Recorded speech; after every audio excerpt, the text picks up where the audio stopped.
Nada, gracias por el privilegio, hermano. Para mí siempre es un inmenso privilegio poder compartir este tiempo con ustedes.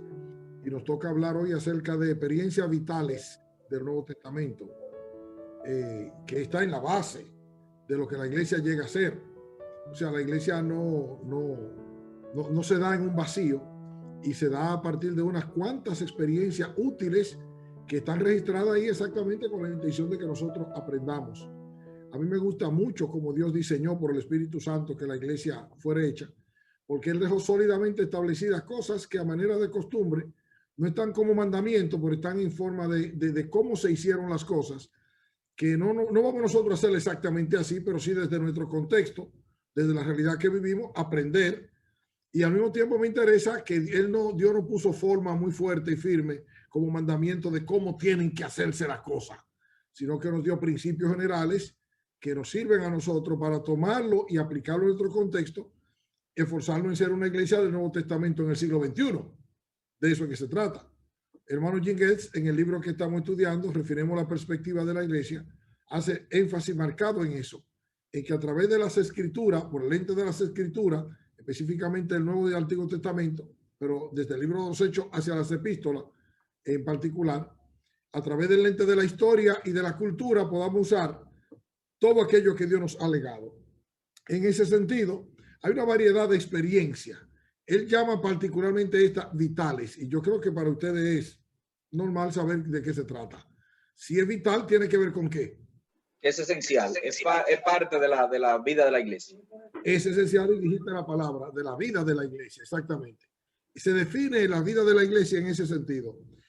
Son tres paquetes de experiencia y que tienen que ver, la una con la fe, y esa tiene que ver exactamente con la experiencia que tiene que ver con la palabra de Dios. Experiencia vital en cuanto a la enseñanza. La otra tiene que ver con el amor. Y esa en particular se reduce en el tema de la relación unos con otros. Y por supuesto la que tiene que ver con la esperanza, que esa tiene que ver con la continuidad de la predicación, de la exposición del mensaje del evangelio hacia afuera. Entonces, la experiencia de la iglesia, como veremos un poquito más adelante, si hemos comenzado a hablar de eso, han oído algo, pero si vamos a ir un poquito más adelante, vamos a encontrar que una iglesia fuerte, una iglesia firme, una iglesia saludable, no se mide por el número de gente que van en ella. Y no estamos diciendo que sea malo que una iglesia tenga mucha gente. Ojalá quiera el Señor que todas las iglesias fueran grandes. Solo que ese no es el modelo de Dios. El modelo de Dios no es un número de gente. El modelo de Dios es una condición. Por eso Jesús, cuando habló de la iglesia, de que iba a formar su iglesia, Él dijo, sobre esta roca estableceré mi iglesia, y la roca fue la declaración que hizo Pedro, que eres el Cristo, el Hijo del Dios viviente. Y Él, por supuesto, va a decir que donde hay dos o más en mi nombre, la iglesia para Jesús es muy simple. La iglesia para Jesús es dos o más en su nombre. Es decir, que con Él son tres. Dos o más, imaginémonos que sean dos lo mínimo. Y con Jesús son tres. Ahí hay una iglesia. Por supuesto que no estamos poniéndolo tan simple, pero que se refería a mucho más. Esa base tan simple tiene su expresión, su fortaleza en el amor, en la fe y en la esperanza. ¿Qué hace una iglesia fuerte? La calidad y determinación de su amor, la firmeza de su fe y lo determinante de su esperanza. No importa que la iglesia tenga 3,000 miembros, o que tenga 10,000, o que tenga 5 miembros, o 10 o 12. Para el Señor el tema otra vez, Él es el que controla ese asunto. Él controla cuánto quiere, donde quiere, porque Él es el que añade. Acuérdense de ese principio, que el Señor añadía a la iglesia cada día a los que estaban para ser salvos. Nosotros no tenemos la capacidad de añadir. Nosotros tenemos la capacidad de ser fieles en tanto lo que tiene que ver con la esperanza, publicar el evangelio. Con nosotros tiene que ver en ser fieles en lo que tiene que ver con la fe, afirmarnos en la enseñanza que hemos recibido. Y con nosotros tiene que ver lo que tiene que ver con el amor, con la determinación. Ya sabemos que sin amor simplemente no es posible. El amor es el asunto determinante de la iglesia. En ese sentido, hablemos primero del primer paquete. Son 3 paquetes y el último de los cuales es muy amplio, pero hablemos de la experiencia vital del aprendizaje. Solo hay que abrir el libro de los Hechos y llegar al capítulo 2.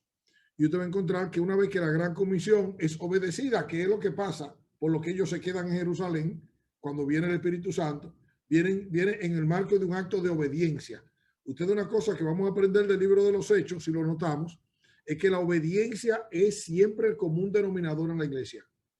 Los discípulos se quedaron en Jerusalén como obediencia al Señor, que le dijo, no se vayan de Jerusalén.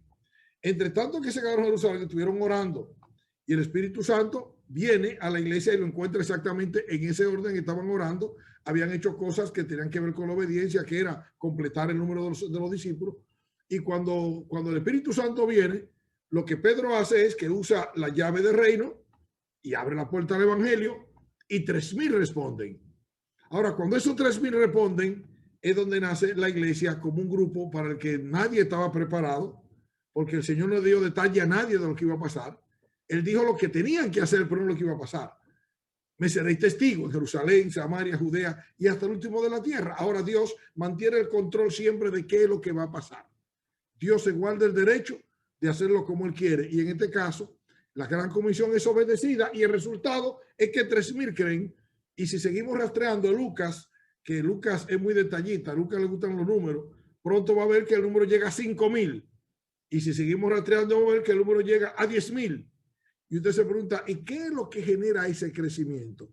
La instrucción por la obediencia. La instrucción por la obediencia. Y la obediencia a la instrucción. Es decir, los apóstoles hicieron lo que tenían que hacer. Ellos fueron, predicaron el evangelio. Y si leemos el libro de los Hechos, usted va a encontrar que la palabra que usted va a oír, dos palabras que no van a faltar allí es una, perseverancia, y otra es unidad, unánime, unido, igual de sentir. Esas dos palabras están ahí como la expresión del milagro, porque la iglesia es un milagro.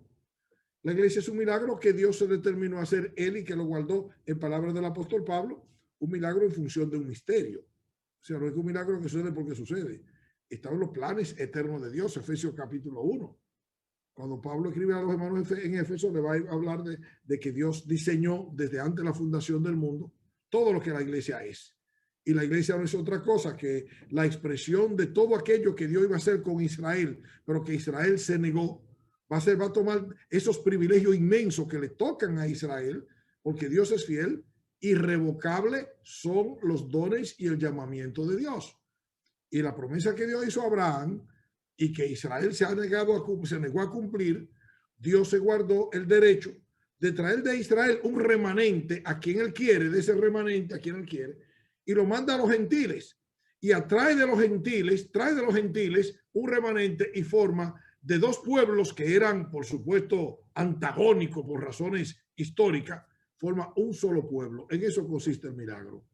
En eso consiste el milagro. El milagro consiste, a mí me encanta, yo estaba reflexionando en ese tema sobre una monografía que estoy escribiendo y me encontré con que la iglesia se nutre de la sinagoga y la administración civil política entre los gentiles. La sinagoga en Israel, el gobierno de ancianos, de donde se trata del grupo, los colectivos, donde se trata lo individual, de los presbíteros y los obispos, esos datos son del gobierno civil gentil. Entonces, de los dos lados, el Señor toma y forma el gobierno de la iglesia. Forma el gobierno de la iglesia. Del lado judío viene el gobierno de ancianos, y muchos de los principios de la sinagoga son incorporados a la iglesia porque la iglesia nace judía. Pero una vez que sale a los gentiles, la iglesia del grupo gentil, entonces toma los términos que usamos nosotros. Presbítero, bueno, nosotros usamos pastor de Israel, pero usamos presbítero, que es el sobreveedor, usamos los obispos, que es uno que veía, usamos el gobierno, del gobierno civil se incorporan cosas. Ahora, ¿qué estoy contándole? Pues el asunto ahí que se pone fuerte en el centro, en la experiencia vital, es la enseñanza. Didácolo, enseñar, ese asunto particular. Esa atención, deben atención, y ustedes vieron el capítulo, que yo espero que lo hayan visto, vieron que hay un énfasis particular que 100 veces aparece esa palabra. 100 veces. Dice, ¿por qué tantas veces? Porque era muy importante. De hecho, parte de lo que necesitamos esforzarnos en la iglesia de esta generación, exactamente eso, es saber que la enseñanza no es si nos gusta, es elemento determinante de la Gran Comisión. Recuérdense que la Gran Comisión, Jesús mandó en la versión de Mateo, y hacer discípulos a todas las naciones. Él dijo cómo, bautizándole en el nombre del Padre, del Hijo y del Espíritu Santo, y usa la gran palabra, enseñándoles enseñándoles. Mire, la iglesia no puede renunciar a ese particular mandamiento y orden que es enseñar. En América Latina y el evangelio que recibo en América Latina, sabemos que una de sus flaquezas está exactamente en la debilidad de la enseñanza. Se predica y es bueno, se evangeliza y es bueno, pero tenemos cultos dirigidos a muchas otras cosas.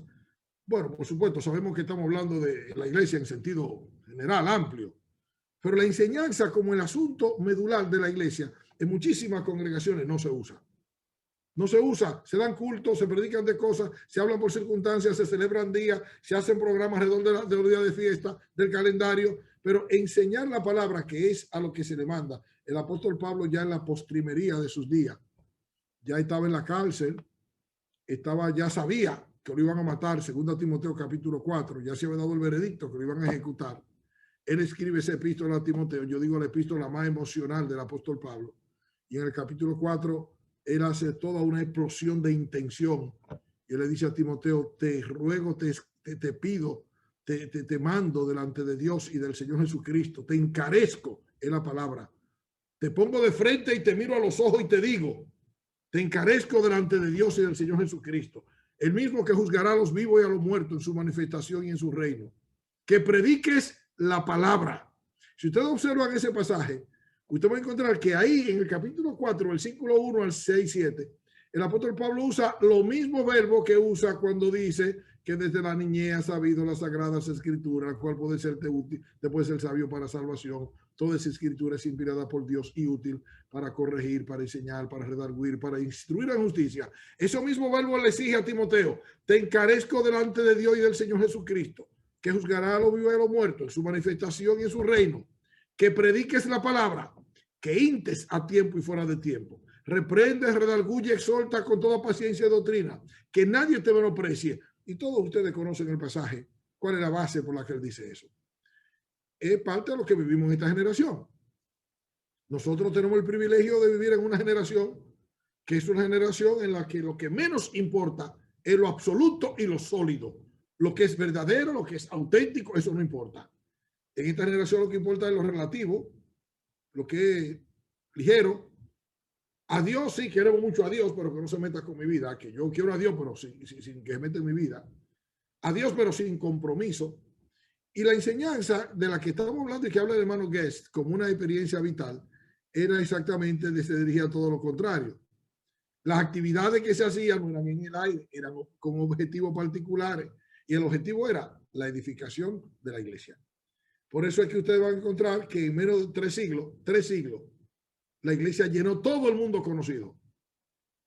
Todo el mundo conocido en 3 siglos fue evangelizado. Si usted lee la historia de la iglesia, va a encontrar que 3 siglos. Y dice, ¿qué pasó? Óigame, sin internet, sin televisor, sin los medios que tenemos nosotros aquí, sin los viajes arriba, sin todos los satélites que tenemos. Óigame, el mundo no era entonces como es hoy, una gran aldea. El mundo es muy chiquito hoy en día, porque imagínense, mira, estamos nosotros, yo estoy aquí en Estados Unidos, usted está en Dominicana y estamos cerquitos viéndonos cara a cara. En aquel entonces no. En aquel entonces un viajecito en barco se echaba 5 meses. Para cruzar un poquito de España, para dar una vuelta, había que una vuelta por dónde para llegar. Bueno, era muy difícil. Pero sin embargo, usted dice, ¿cómo se hizo? Se hizo persona a persona poniendo la instrucción. De hecho, cuando usted observa en las epístolas, un dato que va a servirle a la extensión del evangelio es que observan que el apóstol Pablo y los apóstoles siempre iban a los puntos estratégicos, en las ciudades de los puertos, en las ciudades de las costas, porque no habían aeropuertos, no habían aviones, ¿verdad? Aunque había un tal Poncio Pilato por ahí, era Pilato, no piloto, Pilato, no habían aviones, no habían barcos, no, eran barcos y barcos eran muchos de galera, con fuerza motriz humana, o fuerza hidráulica o fuerza aerólica del viento. Pero cuando tú dices, ¿cómo es que fue la enseñanza, hermano? La enseñanza. Lo que tuvieron en Jerusalén, que usted sabe que no fueron solo los apóstoles, de los 3,000 que creyeron, habían venido de todas las naciones bajo el cielo. Y cuando esa gente se regaron, pues esa gente llevaron el evangelio. Por ejemplo, la iglesia de Roma, por ejemplo, sabemos que no era una iglesia apostólica, en tanto que no la fundó ninguno de los apóstoles. La iglesia de Roma la fundaron creyentes que estuvieron en Pentecostés o que llegaron a Roma, judíos conversos que llegaron a Roma. El tema es que por encima de cualquier cosa, la realidad que se vivía era marcada, francamente marcada por una constante enseñanza. Y a mí me encanta mucho cuando hablemos de la esperanza, que hablemos ahorita de la esperanza en el tema de predicar el evangelio, cómo está amparada y unida al amor en el cuidado de los unos por los otros, porque ese era el fuerte. El fuerte de la iglesia es que aunque se juntaba como en la gran asamblea, su fuerte era esos mandamientos que usted va a encontrar y que estudiaremos alguna vez, unos a otros, unos a otros, unos a otros, unos a otros. Ese ejercicio de servirle los unos a los otros, de recibirse los unos a los otros, de amarse los unos a los otros, eso no era un dicho, no. Eso era una realidad que se podía cortar. Cada creyente sentía el compromiso hacia el hermano. Y eso exactamente fue lo que hizo la iglesia grande y lo que la haría grande hoy en día todavía. Si los hermanos optáremos por enseñarnos, por cuidarnos, por ayudarnos, por amarnos, porque recuérdense que el gran mandamiento a lo que nos manda es a eso, amar al Señor nuestro Dios con todo nuestro corazón, con toda nuestra alma, con toda nuestra mente y a nuestro prójimo como a nosotros mismos.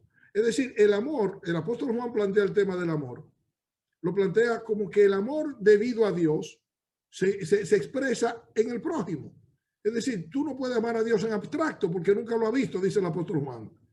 Si tú dices que ama a Dios a que nunca ha visto y aborrece a tu hermano a quien ve siempre, usted nota, lo de aborrecer es amar en menos categoría. Así que ahí está plantado el tema. El primer asunto, la experiencia vital de la iglesia, primero que todo y por encima de toda la cosa, primero que todo está enseñando. Eso es obediencia pura y eso es hacia donde debemos dirigir una atención muy importante. Enseñar, enseñar, enseñar. Por supuesto, no vamos a enseñar como en Jerusalén en el siglo I, pero vamos a usar los datos que ellos tuvieron, el mismo espíritu que tuvieron, la misma palabra que tuvieron, con la cantidad de recursos que tenemos hoy en día y enseñar, hermano. Sobre todo, usar a aquellas personas que tienen tanto el carácter como la capacidad para enseñar. Pablo le escribía a Timoteo eso, diciendo que lo que has oído delante de mí, lo que has oído de mí delante de muchos testigos, esto encarga a hombres fieles que sean idóneos para enseñar también a otros. No sé si hay alguna pregunta antes que nos vamos al segundo paquete, experiencias vitales de aprendizajes. ¿Alguna pregunta, alguna reacción, alguna reflexión? Yo tengo algo, mi hermano Félix. Sí, mi hermano. Si bien ese tema es muy interesante, a mí me ha tocado bastante.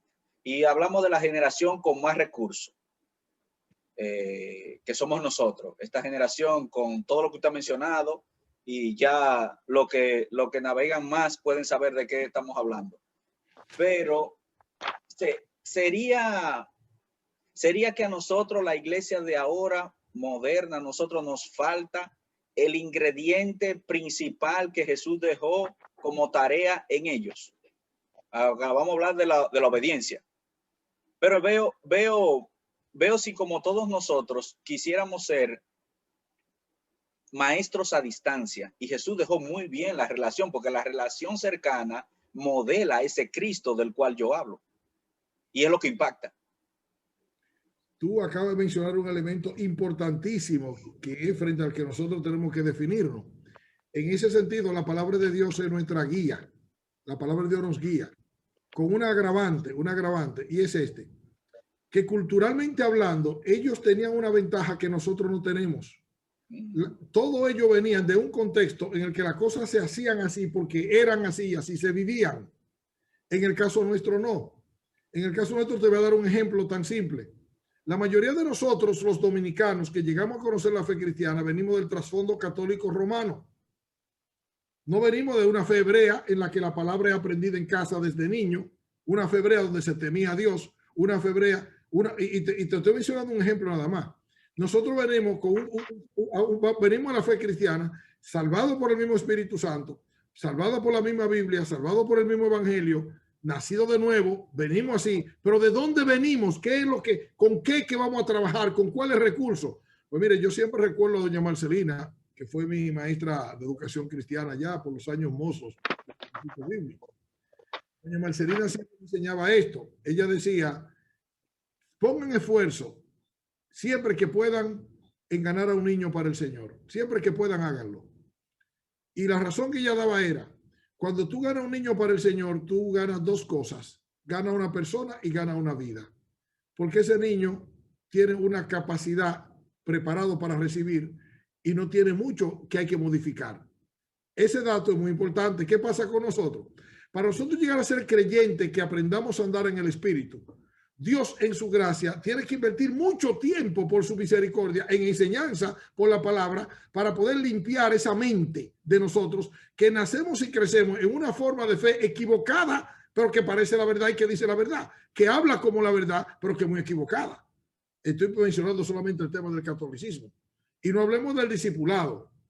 Mire, a nivel de formación, todos nosotros dominicanos y todo en Occidente, somos educados en las tinieblas con el conocimiento de las tinieblas referido al cerebro y lo hacemos así, de una forma de distancia. La educación para nosotros es, tú estás allá, el maestro está aquí, estoy hablando de educación clásica, tú estás allá, el maestro está aquí, el maestro te da un contenido, tú lo coges, pero eso no tiene que ver ni con la vida tuya ni con la vida del maestro. Y el maestro no tiene que ver con tu vida en nada.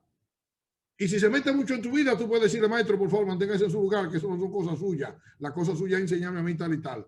¿Entiendes qué estoy tratando de decirle? Oye lo que te voy a decir. En la iglesia al principio, ¿tú sabes cómo era? Peripateu. Era decir, enseñando mientras se vivía caminando. Jesús enseñaba con su vida. Esa es la fe cristiana. De donde nace el principio que los pastores y líderes en la iglesia necesitamos encarnar nuestra fe, es de ese comportamiento de aquella cultura en la que los rabí, que eran maestros y tenían discípulos, modelaban lo que creían. Y Jesús, como un rabí, un discípulo, modelaba lo que creía, y sus apóstoles bebían con Jesús de su presencia, de su vida, de su ejemplo. ¿Entienden qué estoy diciéndole?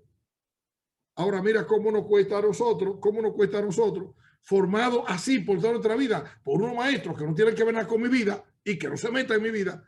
Y venimos nosotros con una expresión de fe cuyo fuerte exactamente es ese, compartir nuestras vidas. ¿Se entiende lo que estoy diciendo? La iglesia que genera esos comportamientos culturales necesariamente no es una iglesia débil, pero sí es una iglesia que requiere unos cuidados particulares y una atención. Bueno, eso es porque nosotros existimos como ministerio. Lo que Dios puso en el corazón mío y de mi mujer que hacer y que estamos haciendo es eso, tratar de ayudar al liderazgo y al ministerio de la iglesia a encarnar su fe, a vivir su fe en función de su contexto y su realidad, porque tenemos la cabeza llena de información. Al principio yo les contaba a ustedes, y ustedes lo recuerdan, que les decía que todos ustedes, con la formación y la información que tienen para un grado académico tremendo, porque han vivido mucho. El problema es que no nos han dado de manera informal y lo tenemos muy digregado. Y por supuesto, así creemos que no sabemos nada. Y la verdad es que sí sabemos mucho. La diferencia entre nosotros en ese sentido respecto al pueblo de Israel es que un judío a los 5 años ya podía recitar la Shema y decir, oye Israel, el Señor nuestro Dios, el Señor uno es. Y amarás al Señor tu Dios con todo tu corazón, con toda tu alma, con toda tu mente, con toda tu fuerza. A los 5 años. Y de ahí en adelante, esta palabra que yo te mando hoy estará sobre tu corazón. Oye, a los 5 años. La mayoría de nosotros se aprendió algo, nosotros los dominicanos, estoy hablando en Occidente, si aprendemos algo, aprendemos rezo católico, si es que no somos neopaganos, y eso, dependiendo de qué familia nos toque. Porque en mi caso, por supuesto, me tocó una familia santera. Yo vengo de una familia santera. Imagínense de lo que yo aprendí. Supersticiones y santería y toda esa vagabundería, los palos en junio, la fiesta de los palos, la bebedera de ron, imagínense usted. Luego mi madre se convirtió al catolicismo y de ahí aprendí yo la fe cristiana del catolicismo. Pero imagínense usted, Dios por su gracia me ha dado la gracia, me trajo a Jesucristo, me dio el evangelio, pero 50 años tiene Dios dándome y ayudándome para que yo sea la persona que Él quiere que yo sea. ¿Entiende qué estoy tratando de decirle? Entonces ahí vamos a citar un texto que dice que os es necesaria la paciencia para que habiendo hecho la voluntad de Dios, obtengamos la promesa. Hay que persistir en enseñar, hay que persistir, no hay que aflojarse, no son que la gente son floja, no es que los hermanos son malos, no es que son débiles, no, es que responden a lo que tienen porque nadie da lo que no tiene. Y la gente con la que Dios trabaja, y a mí eso me encanta porque Dios es el que trabaja con nosotros. Nosotros, Él sabe qué material está trabajando y con quién está trabajando y para qué. Y Dios sí que tiene paciencia. Dios sí tiene paciencia. El segundo paquete tiene que ver con experiencias vitales de relación. Eso es lo que le mencionaba ahorita, que lo interesante de la iglesia es que la iglesia no es Israel. Yo sé que hay posiciones teológicas que defienden la postura de que la iglesia es Israel y usan una metáfora que Pablo usa en hermano Gálatas para decir, y al Israel de Dios. Mire, para sostener eso, teológicamente hablando, es una posición teológica, pero bíblica tiene su problema. De todas maneras, no me voy a meterme a discutir el tema aquí. Lo que sí me meterme a discutir es que hay diferencia básica entre Israel y la iglesia. Y aquí hay dos datos particulares. Israel como pueblo está vigente. Es un pueblo sometido a endurecimiento en parte por desobediente. Pero Israel como pueblo tiene promesas que aguardan su cumplimiento porque está escrito en la palabra que todo Israel será salvo y el Señor vendrá a Sión. Y eso será cuando el Señor complete su programa con los gentiles. Romanos capítulo 11 enseña que hasta que entre la plenitud de los gentiles, que cuando entre la plenitud de los gentiles, Dios volverá a tratar con Israel. Digo eso a propósito de que la iglesia, pues mire, lo que pasa es Hechos capítulo 2, versículos 42 al 47, que la iglesia viene a ocupar en el mundo. ¿Usted recuerda que Jesús lo enseñó? ¿Qué enseñó Jesús? Jesús enseñó, contó una parábola que los fariseos cuando lo oyeron, ¿saben cómo reaccionaron? Oiga lo que dijeron ellos, que Dios nos libre. Cuando ellos oyeron esa parábola, porque Jesús se la contó y ellos la entendieron. ¿Saben cuál fue la parábola? Hubo un señor que compró una tierra, yo se lo voy a poner en el caso nuestro para hacerla breve. Un señor que compró una tierra, la despedregó, la preparó, la cercó, la limpió, la sembró de vides hermosas, preciosas y las arrendó a unos señores. Esos señores cogieron una tierra, la cuidaron como ellos quisieron y cogieron la cosecha y cogieron la cosecha y cogieron la cosecha y el señor de la tierra mandó a su siervo a buscar el fruto. Y ellos no le dieron, que machacaron a los siervos. Y mandó otro siervo otro año y no quisieron. Y mandó otro siervo otro año y no quisieron. Al final el señor de la tierra dijo, bueno, le voy a mandar a mi hijo. Quizás él tiene respeto. Y le mandó a su hijo, su único hijo. Y lo cogieron y lo mataron también. Y el señor le hace una pregunta a los fariseos. Le dijo, ¿qué usted cree que va a hacer el señor de la tierra con esa gente que hicieron eso con su hijo y con su tierra? Y ellos dijeron, le va a quitar la tierra y se la va a dar a otro que pague lo que... Eso mismo es lo que va a pasar con ustedes. El Señor le va a quitar el reino a ustedes y se lo va a dar a un pueblo que dé los frutos dignos de ellos. Eso es lo que define la iglesia desde su presencia en la tierra. ¿Qué es la iglesia en la tierra? La iglesia es la agencia del reino de Dios aquí y ahora a causa de la defección y caída de Israel. Pero no significa que Dios ha abandonado a su pueblo. Todo lo contrario. Pablo dice, Dios no ha desechado a su pueblo. Yo soy judío de la tribu de Benjamín. Los judíos se convierten. Los judíos están vigentes. Se convierten y entran a la iglesia. Los judíos que creen a Jesús ahora entran a la iglesia. Dios no tiene trato ahora con la iglesia. No tiene trato con Israel. Volverá a tener trato con Israel a partir de la gran tribulación que está prometida para Israel y para el mundo impío. No me le dé mucha vuelta a eso, que yo también sé que hay posiciones teológicas muy interesantes por ahí, pero que no tienen nada que ver lo uno con lo otro. ¿Por qué le hago esa referencia? Porque lo que Dios le dio a Israel fue una tierra. ¿Se acuerdan ustedes? Una tierra es un pacto. Y ese pacto es inquebrantable porque es para siempre. Lo que pasa es que Israel falla al pacto y Dios se queda fiel al pacto. ¿Qué hace Dios? Pues para cumplir su propósito, Dios, que acuérdense que Abraham le dijo, acuérdense que Abraham no era judío, Abraham era hebreo, que es otra cosa, es otra cosa, no es lo mismo ser hebreo que ser judío. Abraham era hebreo, Abraham era un gentil, llega a ser un hebreo por ser un extranjero en tierra prometida. Abraham, Dios le dijo que voy a darte a ti, a tu simiente, toda esta tierra que donde tú vas, te la voy a dar a tu simiente, y en tu simiente serán benditas todas las familias de la tierra, y Dios decidió cómo hacerlo. Primero lo iba a hacer por Israel, porque usted recuerda que Israel en Éxodo capítulo 19 rechazaron de plano, porque Dios le dijo, si ustedes oyen mi voz y obedecen mi palabra, seréis mi especial tesoro entre todas las naciones, un pueblo de reyes y sacerdotes. Pero Israel lo rechazó. no había bajado Moisés con la ley cuando ellos estaban con un becerro de oro adorando a un becerro de oro que dicho sea de paso lo pusieron por nombre Jehová.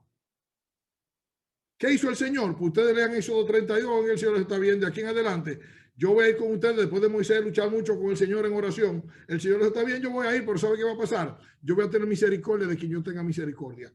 Y me voy a compadecer de quien yo me compadezca. Así lo hizo Dios hasta que Israel le coge con montarse una monarquía. ¿Ustedes recuerdan en qué consistió eso? ¿Han leído la lucha de Samuel con el pueblo cuando vinieron diciéndole, queremos rey? ¿Ustedes oyeron qué fue lo que ellos dijeron? Que gobierne como las demás naciones. Exactamente, queremos ser como las demás naciones.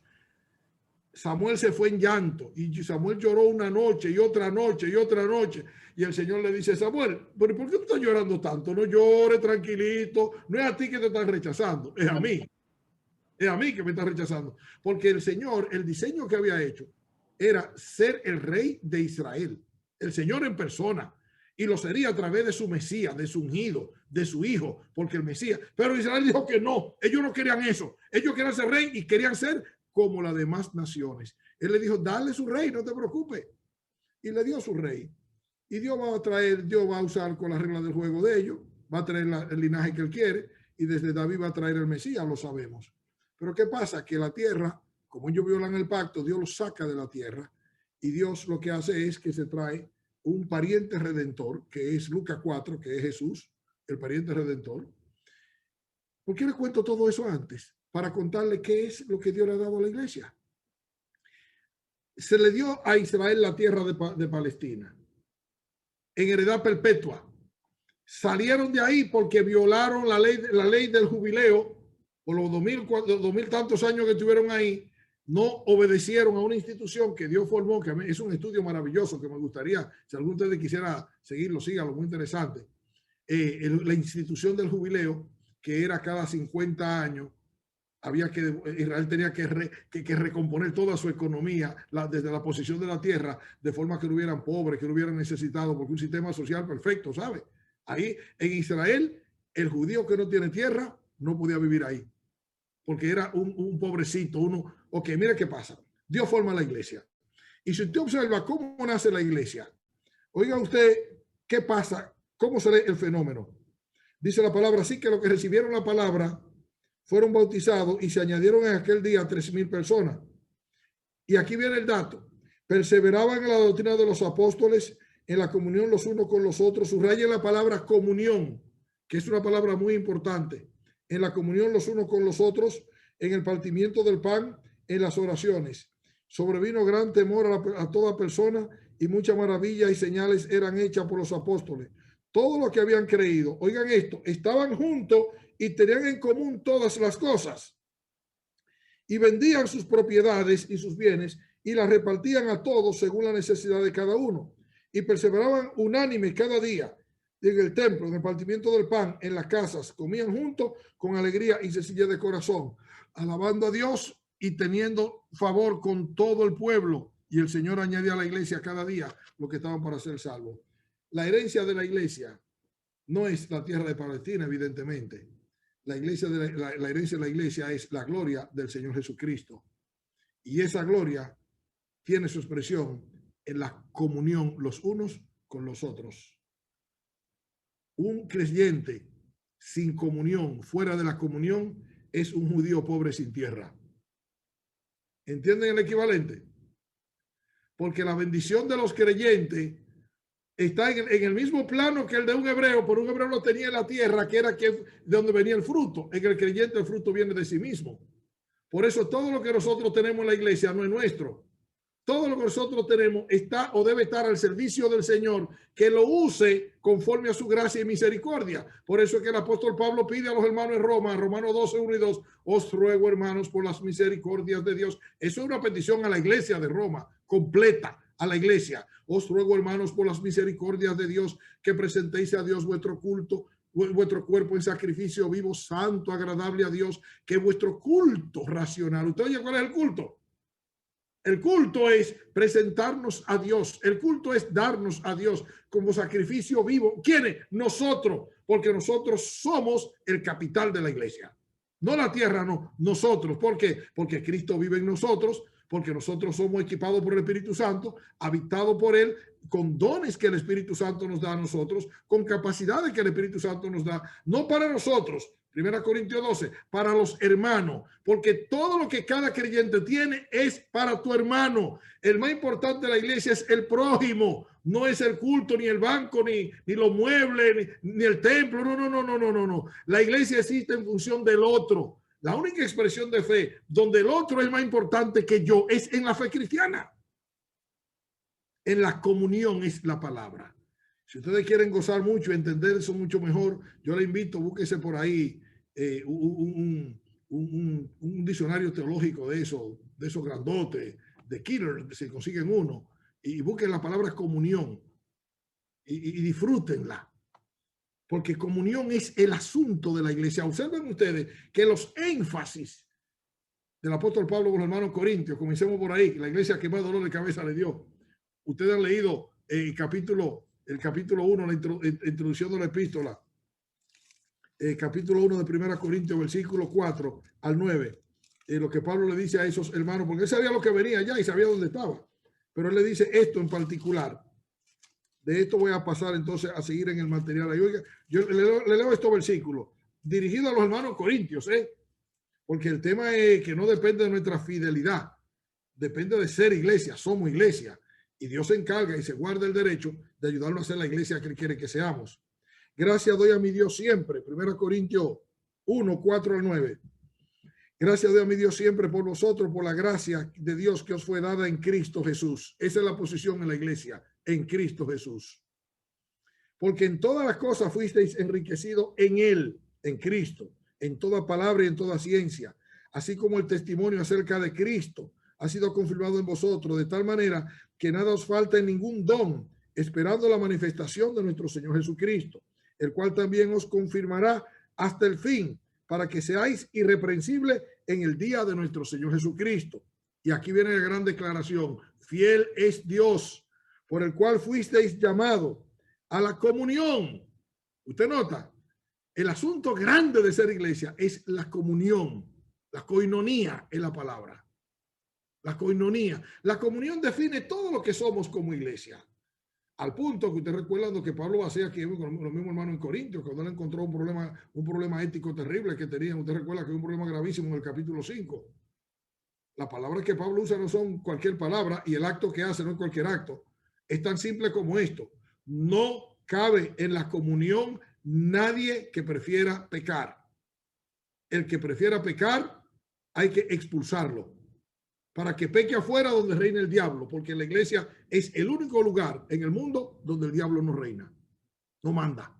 Digo, se mete de vez en cuando a su visitadita, inquieta a alguno, ¿verdad? Pero no tiene derecho ni hace nada en contra de la iglesia que el Señor permita. ¿Por qué? Porque la comunión es el asunto que define la iglesia. ¿Por qué invertí tanto tiempo en eso? Pues mire, invertí tanto tiempo en eso a causa de que esta iglesia es una iglesia que tiene su fuerte en la relación. El fuerte de la iglesia es la comunión, esa experiencia vital de relación. Por eso lo que vamos a ver una lista de cosas que sucedían en el marco de esa iglesia. ¿Cuál, por ejemplo? La oración colectiva. La oración no es si nos gusta. La oración es la manera como nos mantenemos en el vínculo que Dios ha creado para nuestra comunión. Cristiano que no ora, cristiano flojo en la comunión. Los cristianos necesitamos aprender a orar, porque orar es la manera como nos nutrimos espiritualmente. El Espíritu Santo está en ti y todas las bendiciones espirituales están a tu favor.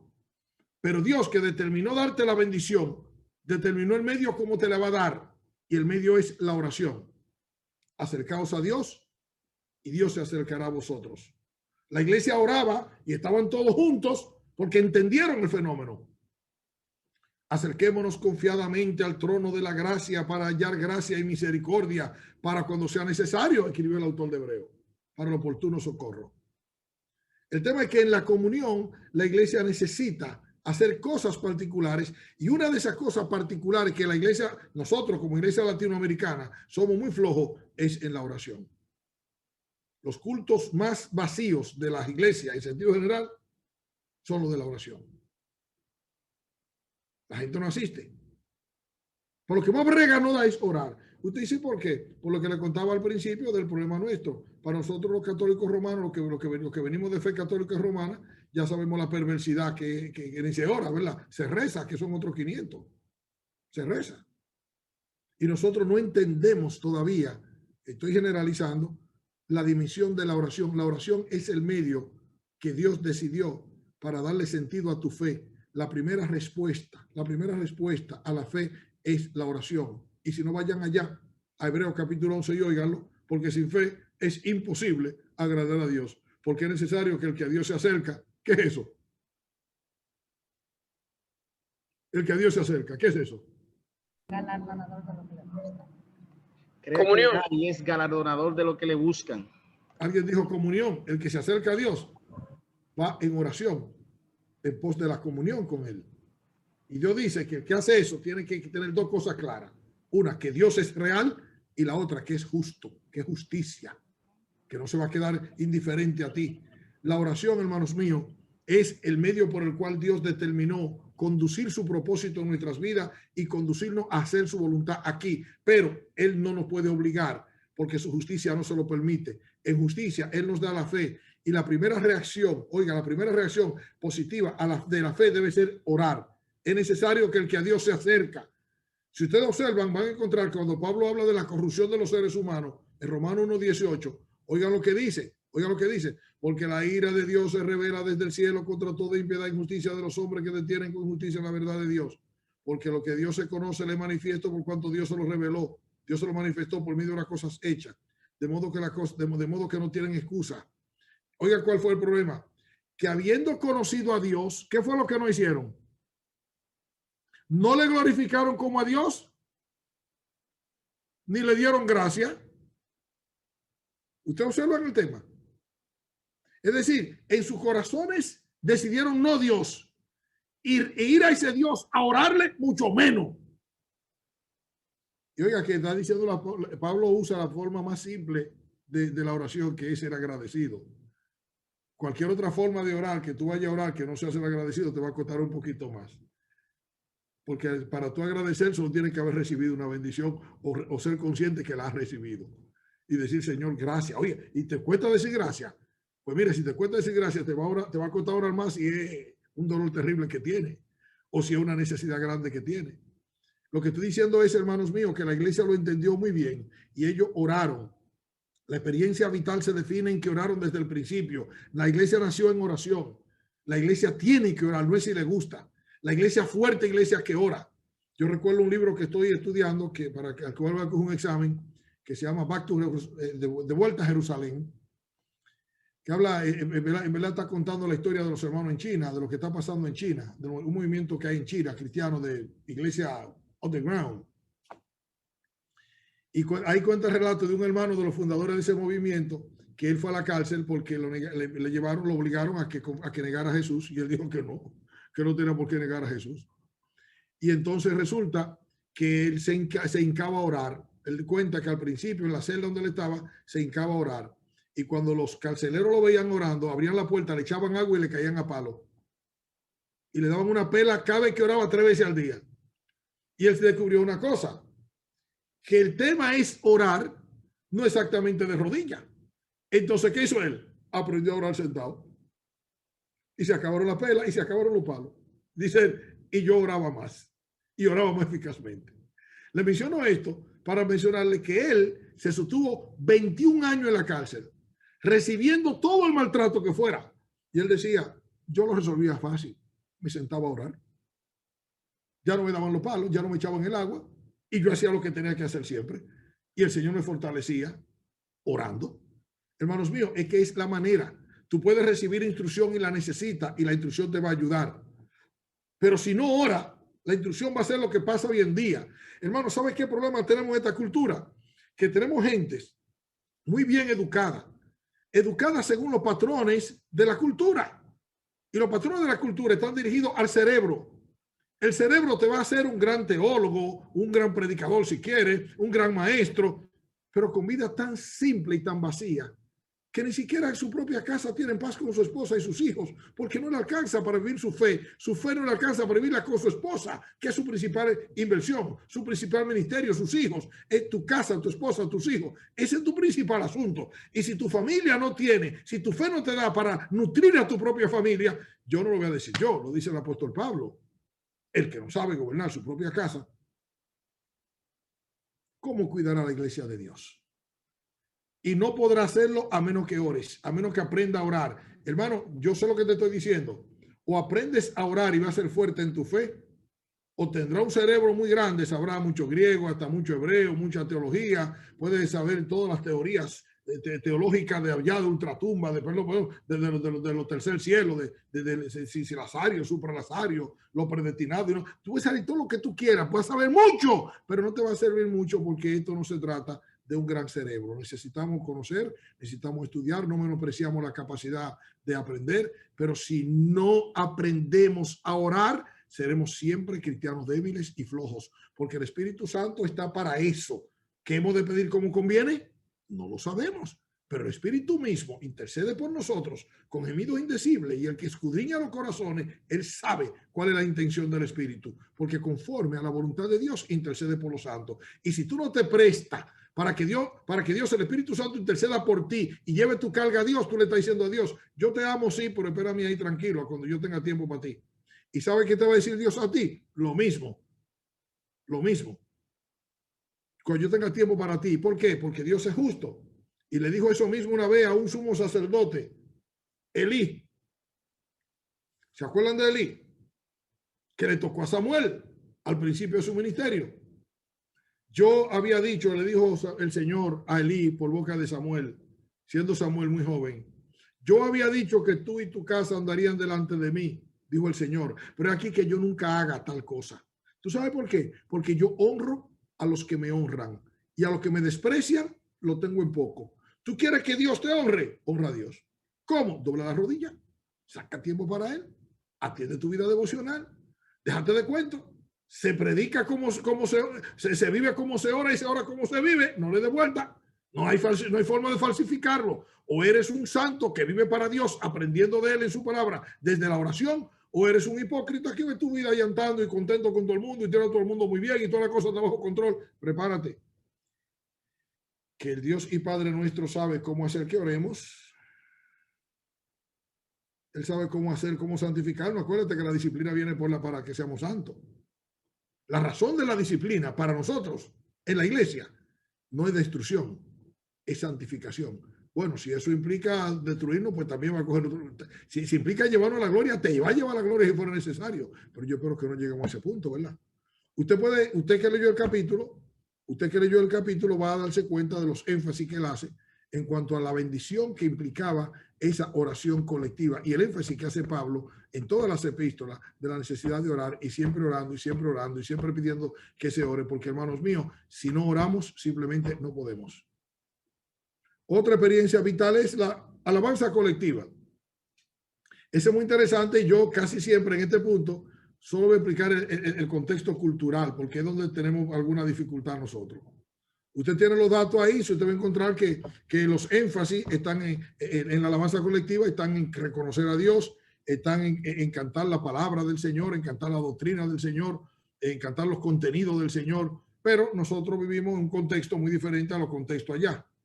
En los contextos allá, por eso usted va a encontrar que en los salmos se habla de danzar al Señor. Y hay algunas expresiones de fe, perdón, aquí en Latinoamérica, que han pretendido danzar y esas cosas, y hacen uno y una cosa como si no están haciendo nada, están perdiendo el tiempo, porque no son cosas que tienen que ver nada con el Día de la Madre, son cosas muy diferentes.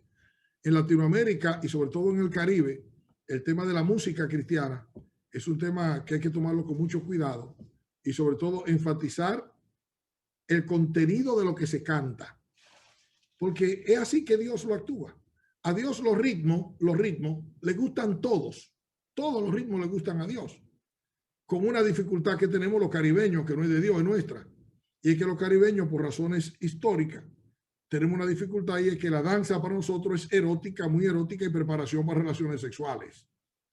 Entonces para nosotros es muy difícil usar la danza nuestra, a menos que pase como ha pasado, que gracias al Señor, en Dominicana el merengue ha sido más o menos adaptado y los músicos dominicanos han aprendido a hacer un merengue que sea suave, que canta, que el ritmo es más o menos minimizado.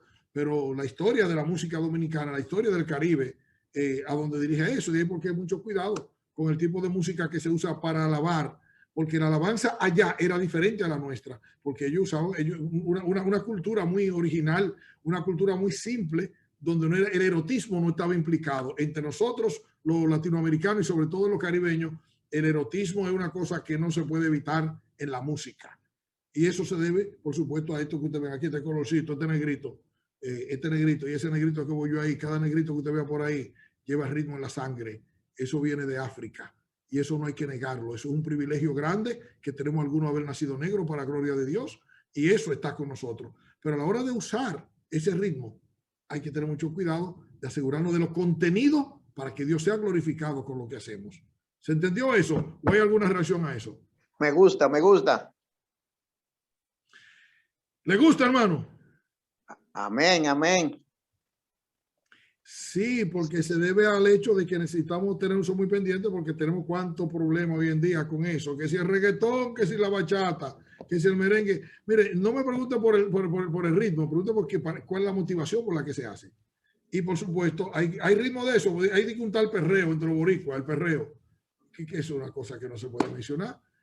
Cierto merengue dominicano, merengue popular sobre todo, tampoco.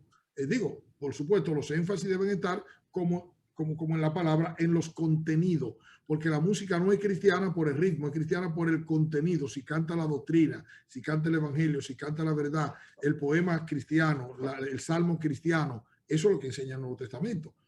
No es que nadie puede ir a ninguna iglesia local a decirle esto sí, esto no, pero el Espíritu Santo está en el corazón de nosotros para darnos discernimiento, y siempre que hagamos para el Señor las cosas, sale mucho mejor cuando le preguntamos al Señor, Señor, ¿y esto? Y si tu corazón te da testimonio y tu corazón dice cuidado con eso, pues entonces oye lo que te están diciendo. Me gustó el comentario, Pastor Félix. Me alegro, hermano, me alegro. Espero que el Señor lo use para edificarnos y ayudarnos. Sí, y así porque vengo de un lugar, por ejemplo, del este, San Pedro, donde se usa todavía actualmente el famoso Prillé, Gagá. Uy, sí. Y eso se distorsiona mucho en cuanto a lo que Dios quiere a veces. Sí, con el cuidado y usted acaba de mencionar un caso interesantísimo, es que debemos cuidarnos de no hacer sincretismo, de no mezclar valores, porque nosotros sin darnos cuenta, entre la fe evangélica ha entrado mucho sincretismo. El sincretismo es decir, valores de culto que se mezclan. Yo he encontrado entre los evangélicos gente que usa la Biblia para que lo cuide, por ejemplo. Eso es puro catolicismo romano. La Biblia no cuida a nadie. La Biblia no nos sirve para nada que tenga que ver con lo de afuera. Hay gente que usa la Biblia para que lo cuide, que duermen con ella abierta en el Salmo 91, para que le proteja. O andan con ella para que le dé valor.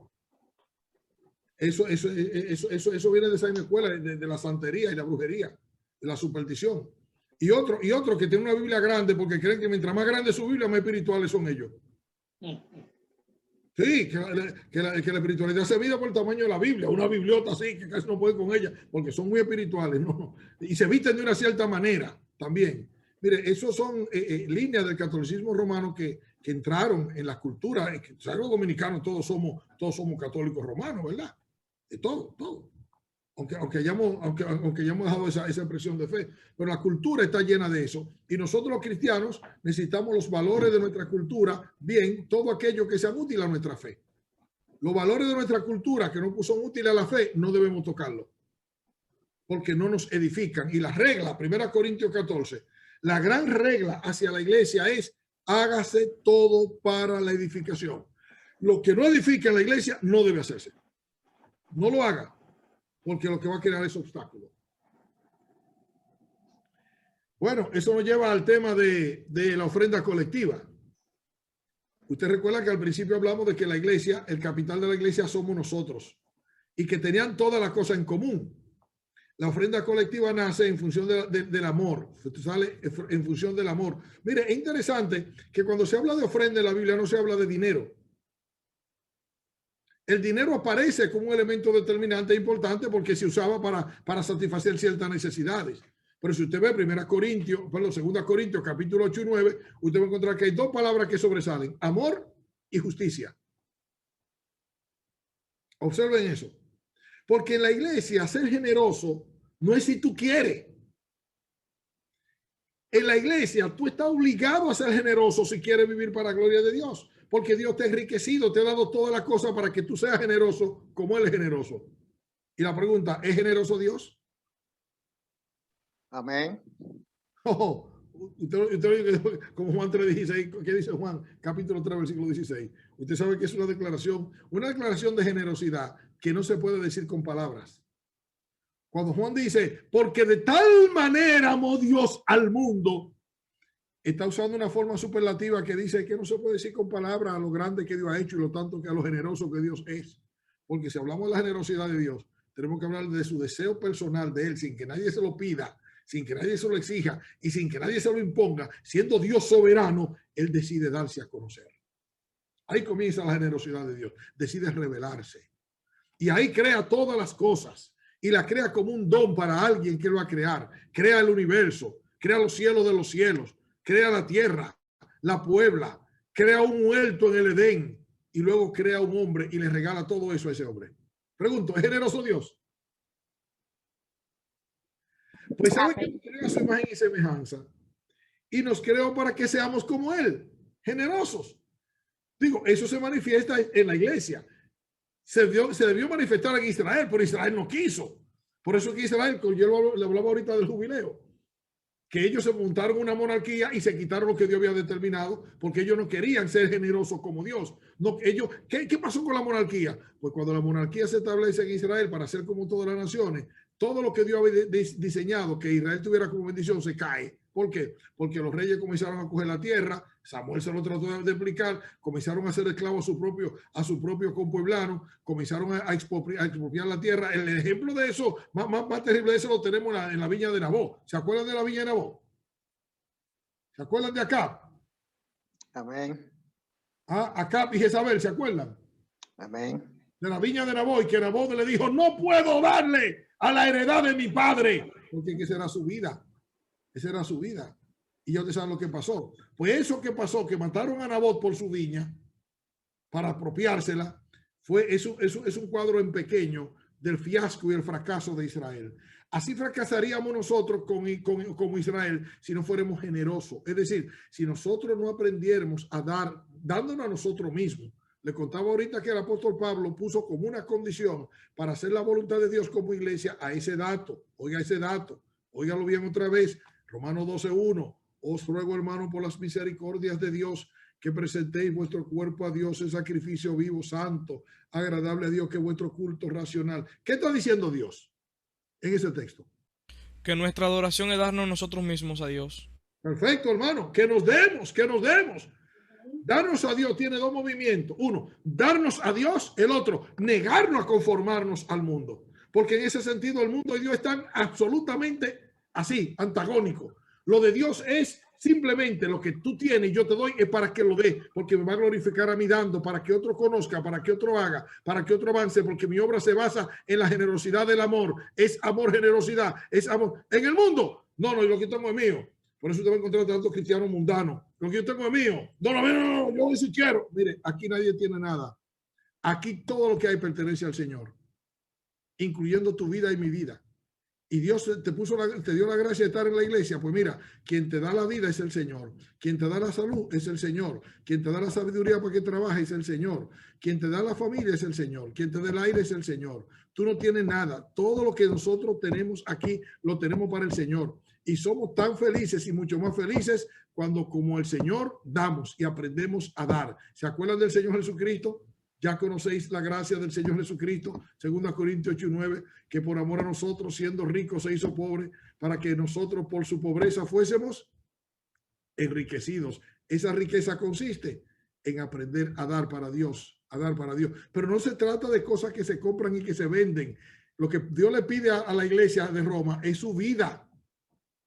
No os amordéis a este siglo, sino transformados por medio de la renovación de vuestro entendimiento, para que comprobéis cuál sea la buena voluntad de Dios, agradable y perfecta. Ese es el tema. Bueno, eso nos lleva a la comida colectiva, que ustedes saben que era muy normal en ello por las circunstancias que se dio primero en Jerusalén y que también capitalizó una cultura, un elemento de la cultura que nosotros no tenemos. El elemento de la cultura ya era el agapao o el ágape. Era una fiesta que se hacía para celebrar, como nosotros tenemos los cumpleaños, usted ve, pero aquello era una fiesta que fue donde los corintios exactamente se equivocaron en el entendimiento de la cena del Señor, que ellos creían que la cena del Señor era un ágape, y uno llevaba su odre de vino, otro llevaba su lechón asado, otro, y hacían una fiesta ahí de todo el mundo. Y no era eso, es otra cosa. Pero la iglesia capitalizó sí el ágape para hacerlo un encuentro de amor, una comida juntos, porque hermanos míos, se llama comunión. Y no hay nada más en aquella cultura, otra cosa a favor de esa cultura, muy parecido aquí, en verdad viene de Europa y Medio Oriente, aquí en Estados Unidos. Aquí en Estados Unidos no hay actividad que no tenga una comida casi. Aquí todo el mundo come mucho y se come mucho porque es parte de la cultura. Toda actividad que se presta importante, hay una cultura, una comida incluida. Pues en aquella cultura así era. Usted recuerda la palabra de Jesús a la iglesia de Tesalónica, a la iglesia de la Odisea. Porque el acto donde dos personas se encuentran para mejor hablar, en mejor ánimo, en mejor manera de darse a conocer, de compenetrarse, es una comida. Dicen los que estudian el tema que lo que pasa es que cuando nosotros comemos, todos nuestros sentidos están relajados, porque la endorfina que produce el cerebro, el placer de comer, nos relaja de tal forma que, oiga, hacemos cualquier negocio y tanto negocio comiendo. Pues Jesús dijo, aquí yo te la puerta y llamo. Si alguno oye mi voz y abre la puerta, entraré a él y cenaré con él. ¿Usted oyó lo que él dijo? Yo cenaré con él y él cenará conmigo. Vamos a comer y comiendo vamos a entendernos.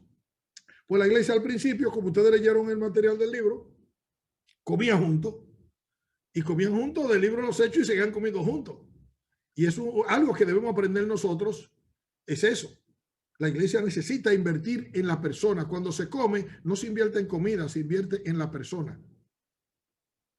Y es importantísimo que entendamos el valor de esa comunión. ¿Se acuerdan que el asunto de la iglesia es la comunión?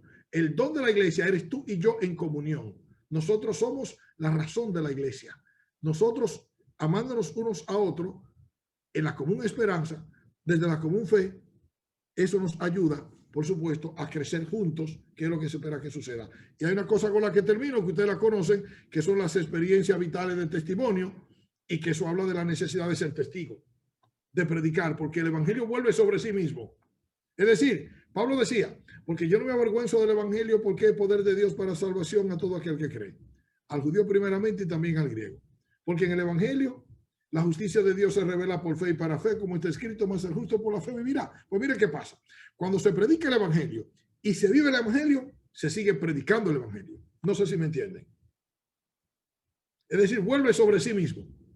Entonces la experiencia de testimonio no se basa en mis dones y mis capacidades, se basa en mi posición. La posición común de todos los creyentes es ser testigo. Todo creyente es un testigo o está llamado a ser un testigo. Y a partir de ahí, por supuesto, los dones espirituales con los que Dios quiera bendecirte, los ministerios que tú puedas realizar y todo como Dios quiera usarte. Pero el asunto básico es ser testigo. Recibiréis poder y me seréis testigo. Si fallamos ahí, esa experiencia vital de testimonio debilita a la iglesia. ¿Qué otro elemento de lo que hablando Tito ahorita de lo que tú decías? Otro elemento que para nosotros ser testigo es una cosa que no entendemos, sobre todo nos ha tocado a nosotros en esta generación una secta perversa que se llama testigo, y eso ha hecho un daño terrible también colateral, porque mucha gente no quiere que le llamen testigo ni sonarse el testigo, porque aquello es una cosa triste, lamentable. Pero eso no quita el hecho de que Jesús enseñó y que Dios decidió no argumentar con nadie. Usted dice, ¿por qué es importante lo de ser testigo? Porque la forma de dar a conocer a Dios es por el testimonio. Y un testigo es alguien que habla de lo que sabe y de lo que ha vivido. Entonces Dios lo que hizo es que en vez de hacer, bueno, pueden leerlo en 1 Corintios capítulo 1, versículo 18 al 36, que la sabiduría de los hombres, ellos por sabiduría trataron de conocer a Dios y no pudieron porque por su sabiduría se alejaron de Dios. Lo que Pablo dice en Romanos 1, 18 al 32. se corrompieron, dejaron a Dios y se corrompieron. Entonces Dios, en su sabiduría, en la sabiduría de Dios, Él decidió salvar a los humanos por la locura, lo que llama Pablo con una ironía, la locura de la predicación, la razón del testimonio. Dios no argumenta ni discute con nadie. Dios plantea el testimonio de tu vida. Eso es porque, hermanos míos, el vivir para Dios, vivir en santidad, no vamos a ser santos por nuestra fuerza, pero el Espíritu Santo está en nosotros, nos santifica, la oración nos fortalece y el testimonio es eficaz en la mano de Dios como un acto de obediencia. Hoy en día, los cristianos, yo no sé por qué, pero muchos cristianos, en mi generación era mucho mejor. Es decir, los cristianos teníamos un fervor y entendíamos la necesidad de testificar, de ser testigo. Para mí, el gran gozo mío, a mis 69 años, es ser un testigo del Señor. Y me encanta, cada vez que tengo oportunidad, ando con la antenita así. Y aquel que me dé la oportunidad le hago mi famosa pregunta: ¿qué tú sabes acerca de Jesucristo? Y ahí nos montamos y si me deja, pues le predico el evangelio, pero corriendo. Mi tarea no es convertirlo, mi tarea es ser un testigo del Señor y que Dios use la palabra como Él quiere para gloria de su nombre. La parte nuestra no es salvar al mundo, la parte nuestra es ser testigo en el mundo. Es para testimonio de la nación, no es para salvación de ellos, es para testimonio de ellos, porque lo de salvar eso lo sabe Dios y lo tiene Él en control absoluto. Sí, te oigo. Félix, Sí, te oigo. ¿se puede testificar sin el Espíritu Santo morando en nosotros? Uy, qué pregunta más buena. Hay una cosa interesantísima que nosotros no entendemos porque es un misterio. Es el poder de la palabra. El poder de la palabra. La palabra es poderosa y mucho más poderosa en la boca de una persona ungida en el Espíritu Santo. Pero que la palabra es poderosa por sí misma, sí, sí. Yo sé el caso de ¿quién fue el inglés que fue a África como misionero? Fue a África como misionero, el del lago Victoria. Danielito, ¿tú recuerdas quién fue el que descubrió el lago Victoria? ¿Cómo llamaba ese misionero? Se me estoy poniendo viejo. Bueno, búsquenlo por ahí, busquen el lago Victoria. El que descubrió el lago Victoria, él era anglicano y él fue a África como misionero. Tuvo 15 años en África como misionero.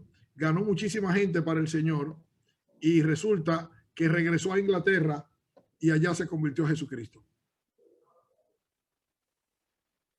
¿Qué le parece? Él regresa a Inglaterra en un tiempo como misionero y allá en Inglaterra se convirtió a Jesucristo. Él fue como 15 años misionero. ¿Será John Hanning Speke? Algo así. No, es un nombre inglés, pero no recuerdo el nombre. Pero busca el lago Victoria, que le va a aparecer el que lo descubrió. David Livingstone. David. Ese Mismo. Yo sabía que Daniel lo conocía. Sí. Primo mío. Primo tuyo. Pues sí, es que quiero decirle, pues es un misterio, no entendemos, la palabra es poderosa en sí misma. Alguien puede ser un testigo. Bueno, yo subí un caso en San Pedro de Macorís, tuvimos un caso así también, de una hermana, ella, si mal no recuerdo, fue Aurelina Rogers, si mal no recuerdo, que ella siendo inconversa se ganó una muchachita para el Señor. Y luego ella fue a la iglesia y se convirtió. Si Dios utilizó una mula para hablarle a Balaam, ¿puede utilizar un inconverso también? Bueno, como le cuento, la palabra de Dios es poderosa en sí misma. Y bien, el ideal de Dios es que la palabra, como diría el apóstol Pablo, que el tesoro que está en vaso de barro, el vaso esté limpio, ¿verdad que sí? Usando la misma analogía. Félix. Pero sí, por quién sabe qué circunstancia Dios tiene propósito de salvar a alguien. Y lo que hay es eso, pues Dios usa lo que está. Félix. Sí. El apóstol Pablo también hablaba de que algunos predicaban a Cristo por envidia. Exacto, sí. Entonces puede ser que una persona no cristiana pueda imitarlo a nosotros haciendo el mensaje, y si Dios quiere salvar por vía de esa persona a quien él esté predicando, puede hacerlo. Ahí entra la soberanía de Dios. Tal como tú dices, y en el sentido de lo que estamos hablando, nota, Pancho, que Pablo no decía, y estoy en contra de ellos, ojalá se vayan para el infierno. Pablo decía, yo en eso me gozo y me gozaré aún. Que ya sea que por envidia y contienda o por vanagloria, de todas maneras están predicando a Cristo.